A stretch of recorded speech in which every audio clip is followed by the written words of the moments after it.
Yaman gravity omutujja mbeera ku ewaffe Uganda. So nawe subscribe ku YouTube channel eyo olabe ebyakabi byonna kyekimu. Alright, naye ng'agamba nti agyekumiddeko ewaffe Uganda kyokola kyamaanyi kubanga ogyekumiddeko era nga tukwagala nnyo muganda waffe gwe wenna yonna gy'oli kyokola kyamaanyi naye nga tukujjukiza gwatandaba ku subscribingako nako kantu ako osubscribinge ewaffe Uganda ekitegeera nti buli kimu okifuna wano kyonna eky'omulembe eky'amasanyu okifuna ewaffe Uganda wano eno subscribinga kyekyokka naye nga wetwogerera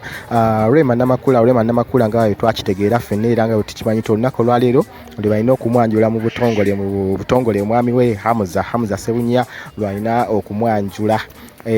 Rema lwalina okwanjula omwami we Hamza Ssebunya mu butongole official era nga yabwetogerera emikolo gitambula gigenda mu maaso bali mu kumwanjula emikolo gikola ki giri mu kutambula gigenda mu maaso so mwana muwala Rema Namakula olwaleero official lwagenda okola ki lwe bamwanjudde mu butongole era ensi yonna lwekitegedde nti ye aviiridde ddala ku Eddie Kenzo agenze wa Hamza Ssebunya naye ng'ate wetwogerera ye Eddie Kenzo abadde n'ekivvulu Eddie Kenzo abadde n'ekivvulu naye ate Eddie Kenzo asazizaamu ekivvulu kye nga bwe tukulaga mu bifaananyi abo posita zonna nga bw'oziraba Eddie Kenzo asazizaamu ekivvulu kye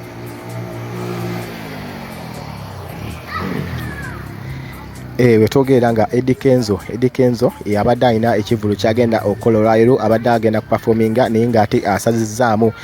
tetumanyi kiki kivudde ku ki oba afunye shooko oba kwegamba yeekanze mu mutima kwegamba tetumanyi anyoleddwa mu mutima naye nga bwe tukulaga ebifaananyi ebyo nga bw'obiraba buli kimu nga bw'okirabaawo Eddie Kenzo ye wetwogerera officially ekivvulu kye kyabadde agenda okukola olwaleero akisazizaamu so katulinde ye Eddie Kenzo abeeko byayogera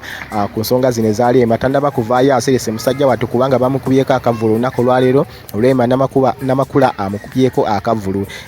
bamwanjudde officially bamwanjudde ekyo kyo kimaze okulangirirwa tewali kubuuza kulala nga ebifaananyi bw'obirabaawo tuli mu bikulaga kyekyo kyennyini ekiri mu kutambula ku mikolo gyennyini